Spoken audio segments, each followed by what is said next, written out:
फिर इसके अंदर ये फिल्टर का क्या काम, तो यही काम तो मेन है। जो हमारा फ्रीजर चौक हो जाता है तो चौक तेल निकल जाएगा। इस तरीके से आप फ्लैशिंग कर सकते हैं।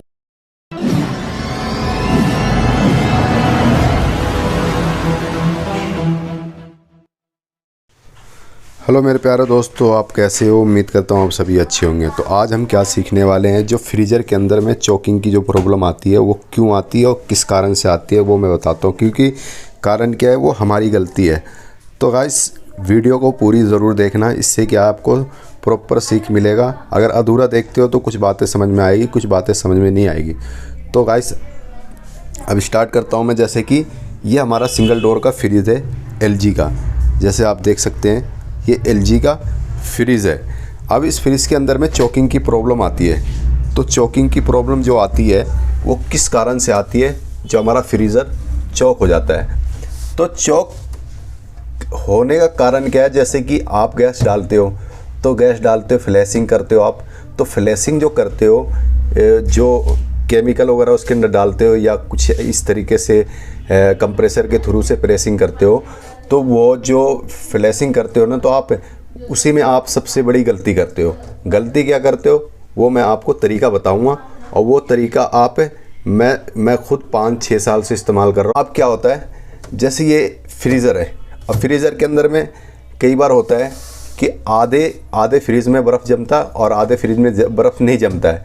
तो इस पोजीशन में आप क्या कर सकते हो, इस पोजीशन में हमें क्या करना है कि जैसे कि हमारा सब कुछ ओके है, कैपिलरी, ड्रायर फिल्टर और उसके बाद आपका कंडेंसर, कूलिंग कॉयल, ये सारा कुछ है। और बात करते हैं इसमें, जैसे कि आधा ठंडा होता है और आधा नहीं होता है। तो इसमें कारण क्या होता है, इसके अंदर वायल होता है। आज वायल होते हैं तो इसे निकालेंगे कैसे?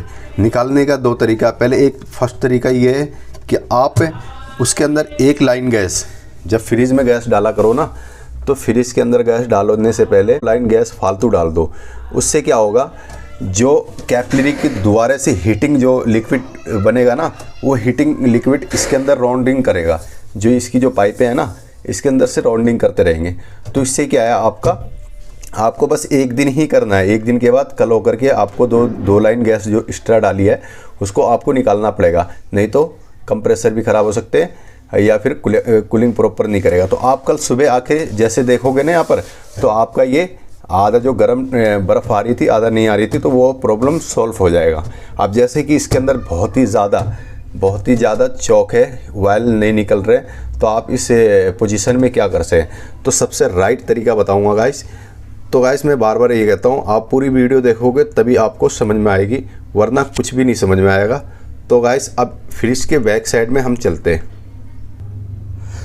तो गाइस जैसे इसके बैक साइड में आ चुके हैं, अब इसमें क्या करना है, जैसे आपको फ्लैशिंग कैसे करनी है अच्छे तरीके से, जो इसके अंदर कोई भी मॉइस्चर वगैरह कुछ भी ना जाए इसके अंदर। जैसे आप हवा के अंदर कभी आपने गौर की, हवा के अंदर में बारीक बारीक नाम है उसको, जैसे धूल मट्टी वगैरह उड़ते रहते हैं उसके अंदर, जो वो हमें चीज़ वो हवा के अंदर वो दिखती नहीं है। कई बार आप घर को सफाई करते हो तो देखते नहीं हो कि अखबार के ऊपर में कितने सारे वो धूल मट्टी होते हैं। तो वो जो धूल मट्टी होती है ना, इस हवा के अंदर होती है। आज जब हम फ्लैशिंग करते हैं ना डायरेक्ट, तो ये क्या है, वो मॉइस्चर हो गए, वो सब कुछ हमारी वापसी फ्रीज़र है ना, फ्रीज़र की जैसे हम सफाई कर रहे हैं तो वो फ्रीज़र के अंदर में चले जाते हैं। तो वो क्या है ना, चॉकिंग दोबारा से होना उम्मीद है कि 100% हो जाएगा। क्योंकि कई बार 2 बार 3 बार 4 बार 5 बार गैस डाल देते हैं, फिर भी सक्सेस नहीं होता। तो सक्सेस कैसे होगा, क्योंकि आपने गलत तरीके से इस्तेमाल करे हो ना, गलत तरीके से फ्लैशिंग करे हो, गलत तरीके से करे। तो मैं आपको सही तरीके, तो गाइस मैंने ये चीज़ बताने के लिए मैंने आपको, क्योंकि मैं 5-6 साल से इस्तेमाल कर रहा हूँ ये चीज़, और कभी मेरे साथ कभी ऐसी प्रॉब्लम नहीं आई चॉकिंग की।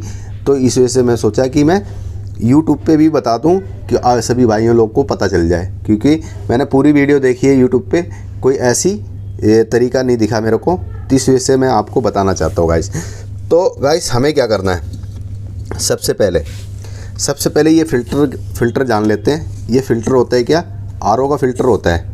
अब ये फ़िल्टर फर्स्ट दफ़ा आपने देखे होंगे कि यार ये फ्रिज के अंदर ये फ़िल्टर का क्या काम, तो यही काम तो मेन है। अब क्या करते हैं, हम इसे पहले खोल लेते हैं। अब जैसे खोल लेते हैं इसे, थोड़ी गाइस वीडियो लंबी होगी पर देखने में आपको मज़ा आएगा, ऐसी बात नहीं है। तो आपको क्या करना है, इसको खोल लेने हैं, इस फिल्टर को इस तरीके से खोल लेने। अब जैसे कि देखेंगे इस पे यहाँ पर आउट लिखा होता है और यहाँ इन लिखा होता है, ठीक है, ये इन और ये आउट। अब जैसे कि इन वाले पाइप में हम डालेंगे तो इसकी जो सुराख होती है यहाँ पर होती है, इस जगह सुराख होती है, यहाँ से हवा निकलती है, यहाँ से हवा निकलती है और इस सुराख के अंदर में एक सुराख और भी है इस साइड में। तो इस ये हवा को यहाँ से दे करके इस साइड से निकल जाती है, आउट के साइड से। तो गाइस अब बात कर लेते हैं इसका, जो हमारी नमी, धूल मट्टी वगैरह कुछ भी होते हैं ना, तेल वगैरह कुछ भी होते हैं ना, इसके अंदर आपके फ्रीजर के अंदर जाएगा ही नहीं, क्योंकि जो तरीका मैं आपको बता रहा हूँ इसके अंदर ये फ़िल्टर के अंदर में क्या है, आपको जैसे ये फ़िल्टर लगाते हैं, जैसे कि इसमें अब जैसे ये फ़िल्टर है, अब ये फ़िल्टर के अंदर जो हवा ना इसके अंदर से ये जो चारों साइड से दिख रही है ना वाइट, इसके अंदर से हो करके आपको ये सुराख दिख रहा है ना, ये सुराख के ज़रिए से फिर फ्रीजर के अंदर जाता है। उसके बाद आप वो फ्लैशिंग कर सकते हैं, फ्रेश हवा, बिल्कुल शुद्ध हवा जाएगा उसके अंदर। अब लगा लेते हैं इसे। अब जैसे कि हमने इसे लगा लिया, अब ये इसे लगा लिया, अब इसे हमने कस लिया। अब ये गाइस आपको 10 फ्रिज जैसे आप इस 10 फ्रिज को कंप्लीट करते हो, जैसे कि 10 प्लेट हमने तैयार कर दिया, तो इस फ़िल्टर को चेंज कर लेना। मार्केट में ऑनलाइन से आप मंगाओगे तो 30-40 रुपये का मिल जाएगा ये, ठीक है गाइस। इस तरीके से 4-5 मंगा लेना, 150 रुपये का होगा मैक्सिमम ऐसे ही। तो अगर ये जो हाउसिंग, ये जो PF सेट कहते हैं, हाउसिंग भी कहते हैं, ये जो अच्छी क्वालिटी की लेना, कई बार ये हवा से फट ना जाए, क्योंकि बहुत बारीक प्लास्टिक में भी आता है, वो प्लास्टिक मत लेना, मजबूत प्लास्टिक का लेना, जिससे कि यह हवा को मतलब काबू कर ले, ऐसा लेना आप। तो आपको क्या करना है, इस तरीके से कस लेना है। और इसके अंदर गाइस हमेशा ध्यान रखना कि ये वाशर होना बहुत ही ज़रूरी है, नहीं होगा तो हवा रुकेगी नहीं। तो आपको इस तरीके से कस लेना है। अब आप समझ गए होंगे। उसके बाद हमें क्या करना, अब इसे इस्तेमाल कैसे करना, इस्तेमाल ही तो करना मेन। तो ये सामान है, अब इस सामान के बारे में बता दिया हमने। अब गाइस ये जो हमारा कंप्रेसर है, हम जिससे प्रेशर वगैरह डालते हैं, कई लोग इससे वैक्यूम भी करते हैं, प्रेशर भी डालते हैं। तो अगर ये कंप्रेसर इस्तेमाल हुआ है, काफ़ी दिन से पड़ा है, तो आपको आउट में लगा लेना है इसे। और अगर नहीं इस्तेमाल हुआ है तो आपको इन में इस्तेमाल करके उसके बाद इसका ढक्कन लगा लेना हमेशा, ठीक है। तो इसको दोनों तरफ से इस्तेमाल कर सकते हैं, पर मैं ये कहता हूँ जो सेक्शन का पाइप होता है और एक डिस्चार्ज के पाइप में लगा लिया करें इसे, तो ज़्यादा अच्छा होता है, क्योंकि तेल वगैरह फेंकता है ना, तो इसी के अंदर आपका रुक जाएगा। तो गाइस आप इसके बारे में बात कर लेते हैं। अब ये सोचोगे क्या जुगाड़ है, अब ये जुगाड़ नहीं है भाई मेरा, बिल्कुल राइट तरीका है, बिल्कुल अच्छा तरीका है इसे इस्तेमाल करने। ये हम कंप्रेसर डायरेक्ट जैसे चलाते हैं ना, डायरेक्ट कोई भी कंप्रेसर वगैरह चलाने का कई बार कंप्रेसर में फॉल्ट आता है, तो हम डायरेक्ट 2 तार लगा करके, पेचकस लगा करके यूँ करके टच करके देखते हैं ना, तो उस तरीके से नहीं चलाना। ये जो है डायरेक्ट का बहुत ही अच्छा जुगाड़ है। और ये आपको फ्रीज का काम करते हो ना, तो आपको फ्रीज के काम करने वाले बंदे को हमेशा रख लेना ये चीज़ बना के, क्योंकि इसमें बनाना कोई कलाकारी नहीं है, पर समझ जाओगे तो 2 मिनट में बना लोगे आप, इसमें कोई कलाकारी नहीं है मेरे भाई। अब इसकी ये क्वालिटी वो बताता हूँ मैं, क्या क्या काम करता है ये। जैसे कि ये आपको पता है इन्वर्टर कंप्रेसर का जो DC के कंप्रेसर जो होता है उसका कनेक्टर होता है। ये किसी भी कबाड़ी मार्केट में जाएं या किसी भी PCB वगैरह वाले के पास जाएं, वो इतना आप एक ये ले लें, ठीक है। अब ये लेने के बाद हमें EMCB की लगा रखी है, जो हमने मेन सप्लाई तार लगाते हैं ना, जहाँ पर वहाँ बार बार ऑन ऑफ़ करने की ज़रूरत नहीं पड़ेगी, हम यहीं पर बैठे बैठे ऑन ऑफ़ कर लेंगे, ठीक है गाइस। अब ये इसका मेन मकसद ये है।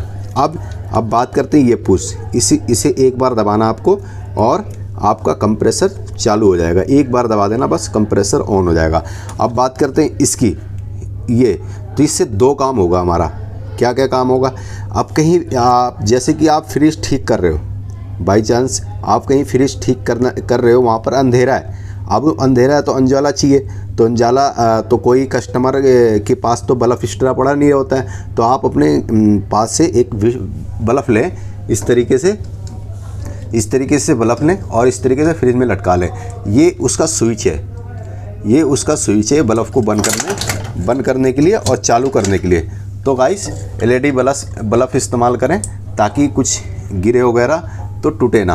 तो इस तरीके से आप ये स्विच का इस्तेमाल कर सकते हैं, या आपके पास बेड स्विच है तो बेड स्विच का इस्तेमाल कर सकते हैं। तो गाइस ये मेरे पास से आरओ सिस्टम का ये ऑटो कट है, जिससे मैंने ये तरीका लगाया कि ये जब बल्ब लटकाएंगे तो ये हमेशा चालू रहेगा। अब चलो गाइस हम तरीका तो ये सामान की तो सारा कुछ बता दिया मैंने। अब इसको फ्लैशिंग कैसे करनी है और किस तरीके से हमें चेक करना वो बताता हूँ गाइस। तो गाइस इसमें इसको आप ऑफ़ कर लेना, उसके बाद इसे इसके अंदर लगा लेना आप, ठीक है। अगर जैसे बाई चांस लूज हो तो इस तरीके से आप डाउन कर लो, कोई दिक्कत नहीं है। इस तरीके से अब इसे हम ऑन कर लेते हैं यहाँ का। तो गाइस जैसे हमें बल्ब स्टार्ट कर लेते हैं, इससे क्या हमारा चेक भी हो जाएगा कि हमारी सप्लाई आ भी रही है नहीं आ रही है, तो वो पता भी चल जाएगा हमारा। तो इस तरीके से हम चेक कर लेंगे तो हमारी लाइट चालू हो गई। अब लाइट बंद कैसे करनी है, तो इसे ऊपर करेंगे बंद हो जाएगी, इसे नीचे करेंगे तो चालू हो जाएगी। इस तरीके से मैंने हर चीज़ का जुगाड़ बना रखा है प्रॉपर तरीके से, ये ना कि कभी करंट लग जाए। ये करंट लगता नहीं है इसके अंदर, कोई भी दिक्कत नहीं है। इसको ऊपर कर सकते हैं, नीचे भी कर सकते हैं, ये लटका रहेगा तो चालू है। तो गाइस अब हम स्टार्ट करते हैं। अब कंप्रेसर चलाएंगे, तो कंप्रेसर से पहले मैं आपको यही बता देता हूँ कि हमें ये हमारा कंप्रेसर हो गया जिससे हम प्रेशर डालेंगे और चेक करेंगे। तो गाइस अब मुझे क्या करनी, एक चार्जिंग लाइन लेनी है। अब मुझे क्या डिस्चार्ज के पाइप पे लगाना है। डिस्चार्ज के पाइप पे ये ऐसे लगा लेंगे हम, इस तरीके से लगा लेना आपको, ठीक है। आपने लगा लिया, उसके बाद हमें क्या करना है, इसके इन वाले साइड में आपको एक कॉपर का पाइप का जो टुकड़ा होता है, उस कॉपर के पाइप के टुकड़े को इस तरीके से पुश कर लेना। आप दबाओगे ना कस के तो आपका ये अंदर चला जाएगी, एक आवाज़ आएगी कट की। तो उस तरीके से आपका प्रॉपर लग गया। अब इसे क्या करना, आप इसे भी इसी तरीके से आपको आउट में लगा लेना। तो ये जो कैपिलरी है ना, कैपिलरी के पास एक कॉपर का टुकड़ा इतनी दूर वेल्डिंग कर लेना जिसके इसके मदद से जो इसके अंदर फिट हो बैठ जाए। आपको इस तरीके से या ऐसे रख लेना, जैसे मर्जी दिल करे वैसे रख लो इसे, कोई दिक्कत नहीं। अब बात करते हैं ये कैपिलरी जो कनेक्टर होता है इसके अंदर हमें लगाना है। अब इसको प्रॉपर तरीके से फिट कर लेंगे और इस तरीके से ये हमें फिट कर लेनी है अच्छे तरीके से। उसके बाद मुझे क्या करना है, अब इसे जो डिस्चार्ज की जो चार्जिंग लाइन है हम इसे इसमें लगा लेंगे। अब इसे हमने लगा लिया। तो गाइस ये हमारा सिस्टम ओके हो गया। अब हम करेंगे फ्लैशिंग इसकी। तो फ्लैशिंग, अब ये जो हमारे पास कंप्रेसर का ये कंप्रेसर की जो वायर है, यहाँ से वायर इसकी बल्ब की निकल गई है, तो बल्ब की वायर लगा लेते हैं यहाँ से। जैसे कि ये कंप्रेसर, अब इसे लगाना कैसे, तो यहाँ लगाने का तरीका ये है इसका। अब इसे जैसे इसका पिन ऊपर है, किसी का पिन नीचे होता है, तो ऐसे इसका पिन पलट के लगा लें। और जैसे पिन ऊपर है तो इसको इस तरीके से लगा लें। अब जैसे ये हमने लगा दिया, अब इसको बढ़िया तरीके से लगा लिया। अब हम करेंगे यहाँ से ऑन। यहाँ से जैसे ही ऑन करेंगे कंप्रेसर में सप्लाई आ जाएगी। यहाँ से हमें एक बार पुश करना है तो कंप्रेसर चालू हो जाएगा। जैसे कि आप देख सकते हैं कंप्रेसर ये चालू है, ठीक है गाइस। अब हम करेंगे फ्लैशिंग। तो फ्लैश करने का सबसे बेहतरीन तरीका यही है, जो हम इसके अब ये जो पाइप है हमारा, जो सेक्शन का पाइप जो आ रहा है, फ्लैशिंग होना स्टार्ट हो जाएगा। आप देखें, जितना दबा के रखेंगे आप उतनी अच्छी होगा फ्लैशिंग, क्योंकि आपको ये फ़िल्टर को टाइट करके रखना है। जब कैंडल चेंज करो तो अच्छे तरीके से टाइट कर लेना। उसके बाद आपको खोलने की ज़रूरत नहीं है। 10 से 12 फ्रीज आप करोगे, 10 से 12 फ्रीज करोगे तो आपका बिल्कुल सक्सेस हो जाएगा। और इसी तरीके से आपको फ्लैशिंग कर लेनी है। तो गाइस इस तरीके से अच्छे तरीके से कर लेना ताकि दिक्कत ना आए। अब देखें, फ्लैशिंग दबा के रखेंगे, मैक्सिमम 5 से 10 बार करेंगे, आपकी जो तेल निकलने वाला हो तेल निकल जाएगा। इस तरीके से आप फ्लैशिंग कर सकते हैं। तो गाइस इसकी मदद से ज़रूर करना। इसकी मदद से करना। थोड़ा ये आने ले जाने में थोड़ी दिक्कत होती है, पर ये है आप डिग्गी के अंदर डाल लेना। और डिग्गी के अंदर डालने के बाद उसके बाद आपको, तो गाइस देखें आप फ्लैशिंग इस तरीके से फ्लैशिंग कर लेना मेरे भाई। उसके बाद आपको करना क्या है, अब जैसे करने के बाद आपको खोलना कैसे, तो हमें सबसे पहले इसे बंद कर लेना। कंप्रेसर को कर देंगे बंद। कंप्रेसर बंद करने के बाद अब मैं आपको एक चीज़ दिखाता हूँ, शायद दिख जाएगा आपको। यहाँ पर देखेंगे, इसे जैसे ही खोलेंगे ना तो हवा के अंदर जो नमी वगैरह होता है ना, पानी वगैरह, आपको यहीं पर दिख जाएगा कि पानी निकल रहा है या नहीं निकल रहा है। भी दिखाता हूँ मैं आपको।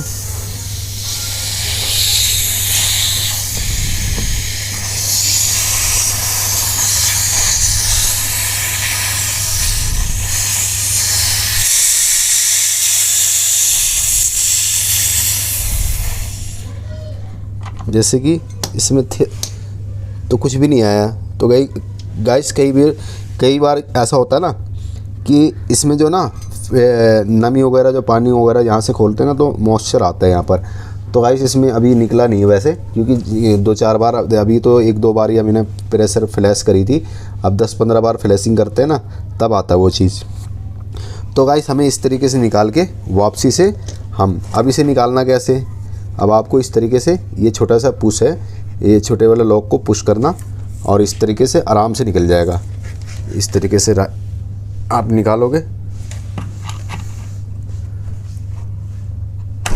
इस तरीके से निकालोगे, निकल जाएगा। ये छोटा सा लॉक होता है, इसे पुश कर लेना आप। पुश करने के बाद ऊपर पाइप खींचना, तो ये बहुत ही आराम से निकल जाता है। 2-4 बार करोगे आप, निकाल लोगे इसे, कोई दिक्कत नहीं।